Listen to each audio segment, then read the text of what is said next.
Hello, मी प्रियांका. तुमचं स्वागत आहे कोकणी व्लॉगर या यूट्यूब चॅनलवर. तुम्हाला आजचा दिवस आनंदात जावं हीच बाप्पाचरणी प्रार्थना. तर आत्ता सकाळचे 10:30 वाजलेत आणि त्यांचा डबा वगैरे तयार झाला आहे आणि ते ऑफिसला निघालेत. तर त्यांचं नाश्ता पाणी मी वगैरे सगळा केला आणि ते ऑफिसला निघून गेले. त्या डब्याला मी आज त्यांना बुर्जी बनवली होती बुधवार असल्यामुळे. त्यानंतर मग चपाती आणि बुर्जी आमच्या सगळ्यांसाठीच मग तेच केलं होतं. तर ऑफिसला जाण्याआधी त्यांनी मला आमच्या गल्लीत मासेवाला आला होता, त्याच्याकडून मासे आणून दिले. तर आधी विचार केला होता संध्याकाळीच बनवू, पण नंतर मग विचार आला जाऊ दे बनवूनच देते, कारण जर ठेवले तसेच तर वास मारेल घरभर आणि खराब जर झाले तर पुन्हा ते वायात जातील, टाकून द्यावे लागतील. त्यामुळे मग मी बनवायचा विचार केला. तर श्रेयांची शाळा काय लेट होती, 2 वाजता भरणार होती, कारण 10वीचा पेपर असल्यामुळे त्याची शाळेला टाईम होता. तर त्याला मग वाचायला बसवलं, कारण संध्याकाळीच त्याचा अभ्यास झाला होता. त्याचा अभ्यास झाला असला की मी त्याला वाचन करायला सांगते, जेणेकरून परीक्षेच्या वेळेस त्याला लोड येणार नाही. कारण वाचन त्याचं खूप कमी आहे, मग त्याला वाचायला सांगत असते. आणि तसं पण टीचरने त्याला पाठांतर करायला सांगितलं होतं कविता, त्याच्यामुळे मग त्याला तेच करायला सांगत होते. छकुली काय खेळत होती. मग म्हटलं चला आपण दोघं पण मस्त बिझी आहेत, तर आपण पटकन माशांचं कालवणच करून टाकूया. आधी तर फ्राय करायचा विचार केला होता, पण त्या माशाला मांसच नव्हतं जास्त. म्हटलं मग फ्राय करण्यापेक्षा म्हटलं कालवणच करूया. तर मी आता इथे फोडणी वगैरे देऊन झाली, म्हणजे कांद्याची आणि टोमॅटोची फोडणी दिली. त्यानंतर मग चटणी मीठ म्हणजे आपल्या आवडीनुसार मसाले टाकलेत. आणि त्यानंतर हे आमचं रोजचं वाटण घरी बनवून ठेवते मी आधीच महिनाभर किंवा 15 दिवसाचं, जेमतेम 15 दिवसाचं माझं वाटण तयार असतं. कांदा आणि खोबऱ्याचं तुम्हाला एका व्हिडिओमध्ये दाखवलंसुद्धा होतं, तुम्ही ते व्हिडिओ नसेल पाहिला तर नक्की बघा. तर तो वाटण टाकून दिला आणि त्याच्यानंतर मग थोडं वाटण फ्राय करून घेतलं. थोडं त्याला तेल सुटलं की त्यानंतर कोथिंबीर टाकून दिली, कारण कोथिंबीरसुद्धा तेलात चांगली परतली की त्याचा वास खूप छान येतो.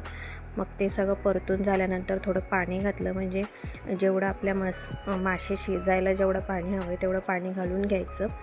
आणि मग त्यानंतर थोडं उकळी येईपर्यंत वाट बघायची. आणि उकळी एकदा आली की मग ते मासे जे धुतले होते मी, म्हणजे बांगडा मासा आहे तो, कारण मला बांगडाच मासा खूप आवडतो. म्हणजे लहानपणापासून नाही म्हणता येणार, पण मी लग्न झाल्यापासून तेव्हापासून मी बांगडा मासा, बाकी कोणते मासे खाल्ले नाहीत, कारण त्याची टेस्ट कशी असते हे माहीतच नाही. बांगडा माशाशिवाय बाकीचे मासे टेस्टी असतात नसतात माहिती नसल्यामुळे आम्ही फक्त बांगडाच मासा खातो.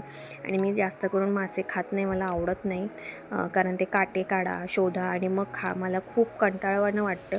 त्यामुळे जास्त करून मी मासे खाणं टाळतेच. आता लग्नाच्या अगोदर खायचे, पण आता खाणं खूप टाळते. पण ह्यांना जे खायचे होते मासे, म्हणून म्हटलं चला आपण कालवणच तयार करून ठेवूया.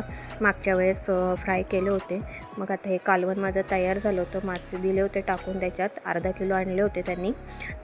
ते शिजेपर्यंत म्हटलं श्रेयांच्या शाळेची तयारी करायला घेतली, कारण जवळजवळ 1 वाजायला आला होता. त्याची शाळा दुपारी 2ची होती आणि ते माझं तोपर्यंत मासे तयार झाले होते बनवून. मग त्याला थोडीशी वरून कोथिंबीर टाकून दिली आणि त्याच्यानंतर हे माझे मासे तयार, म्हणजे माशाचं कालवण तयार झालं आहे. ते भारी झालं होतं.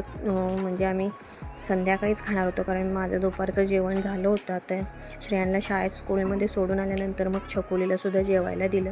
तर ती एकदम टाईमपास करतच खात असते. तिला म्हटलं पटापट, कारण तिला झोपवायचं पण असतं, परत मग आम्हाला स्कूलला जायचं असतं, त्याच्यामुळे तिला जास्त वेळ झोप मिळत नाही. कधी कधी ती स्वतःच्या हाताने खाते, कधी मला भरवावं लागतं. तर ती आज स्वतःच्या हाताने खात होती. त्यानंतर ती मस्त TV बघत एन्जॉय करत खात होती. त्यानंतर मग तिला झोपवलं आणि मग त्याला श्रेयांना स्कूलमधून घेऊन आले. जेवण वगैरे झालं आणि जो ब्लाऊज माझा राहिला होता तो घेऊन आले येताना. या ब्लाऊजवरची साडी कदाचित मी तुम्हाला दाखवली असेल, जर दाखवली नसेल तर आता मी तुम्हाला डायरेक्ट नेसूनच दाखवेन. माझ्या बहिणीचं लग्न आहे, त्यामुळे मी शिवून ठेवलं आहे. तर तुम्हाला माझा आजचा व्लॉग कसा वाटला मला नक्की कळवा. भेटू उद्या, तोपर्यंत काळजी घ्या. बाय.